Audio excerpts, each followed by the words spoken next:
Hey everybody, this is Albert, and I know some people are going to be watching this video for no other reason than the title. I mean, video has that title, you sort of know something train wreckish is going to happen, so you have to kind of go look, sort of rubbernecking or something. So, well, I just happened to come across, and I've come across some really strange videos. I just happened to come across one on YouTube.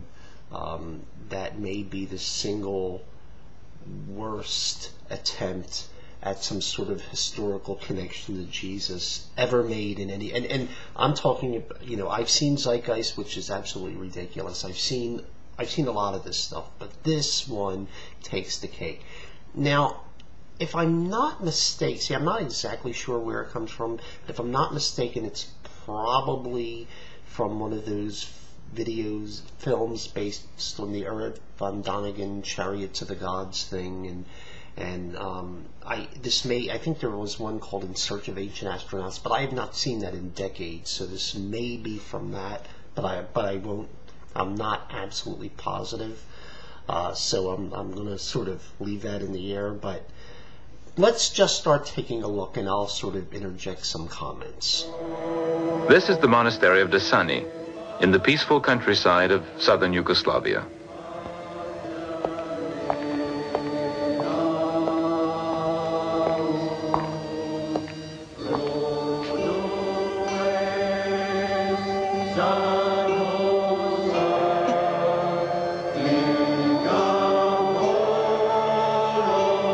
The church was decorated with frescoes in the middle of the 14th century. Okay, so far no big problem. We've got a monastery in Yugoslavia, more than likely Eastern Orthodox. You have frescoes that were painted in the 14th century. So if you wanted to interpret what's on there, it would probably be a good idea to have some familiarity with medieval Eastern iconographic styles, right? Well, wrong. See, that's not where they're going. So let's just keep watching. Recently, the question has been asked, do the frescoes of Desani represent spaceships?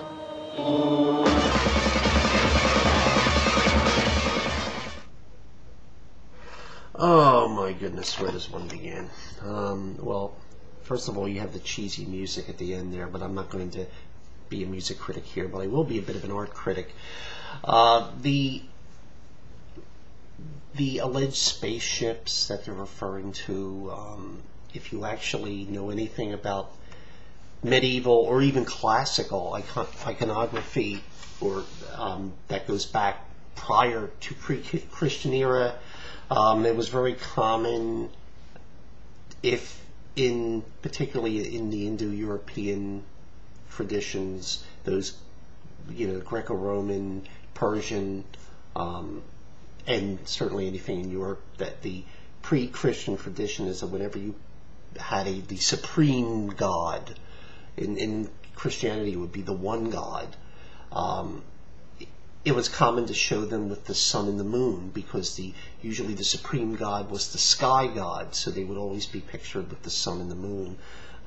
Basically they controlled the sky, and that iconographic style carried over even into Greco-Roman polytheism and Persian polytheism and various others, and then the iconographic style simply carried over into the Christian era.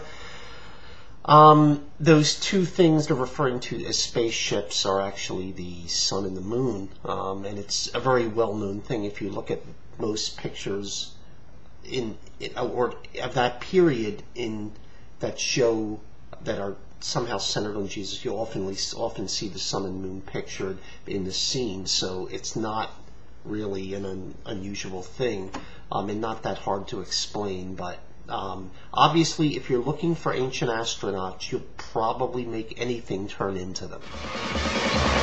Yes, they do look a bit like spaceships. In the first ship, we see a man seated, his hand on a stick shift. He is definitely observing the second spaceship. Please note the aerodynamic form. Jets are clearly seen.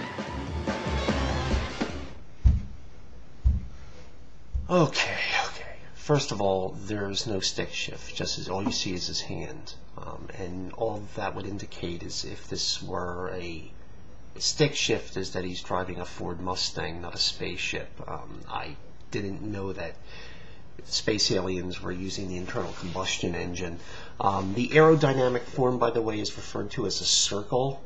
And the iconographic imagery, normally it was very common to paint the sun and the moon either with faces or with beings who are bearing them, more like the whole idea of, you know, the sun and the moon as chariots being ridden through the sky. It's a very ancient form of iconography that got carried over, and there's no real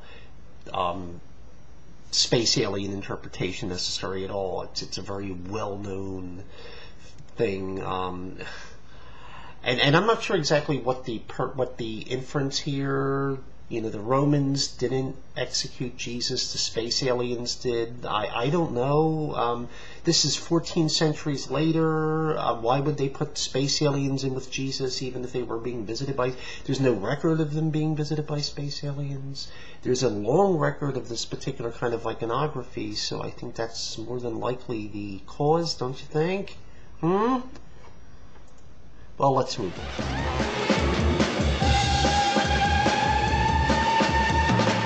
The spectators are protecting their faces with their hands.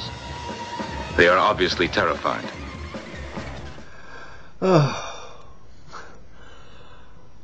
Those spectators you're referring to, actually the spectators would more likely be the ones on the ground. The spectators he's referring to, you may notice they have wings, they're angels. At least that's the normal iconographic depiction of angels. And the idea, obviously, if you look at the fresco, is their horror at Jesus the Lord being crucified, and not anything to do with being frightened by spaceships. At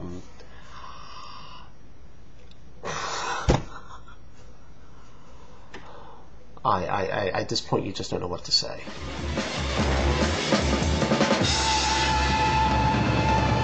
There is no explanation for the origin or purpose of these fantastic pictures. Actually, when this accusation first made the rounds, when people started in this sort of Von Donigan space chariots to the gods thing, started bringing this up, it was explained almost immediately. And so explanation has been given. They just didn't want to hear it and ran with it. I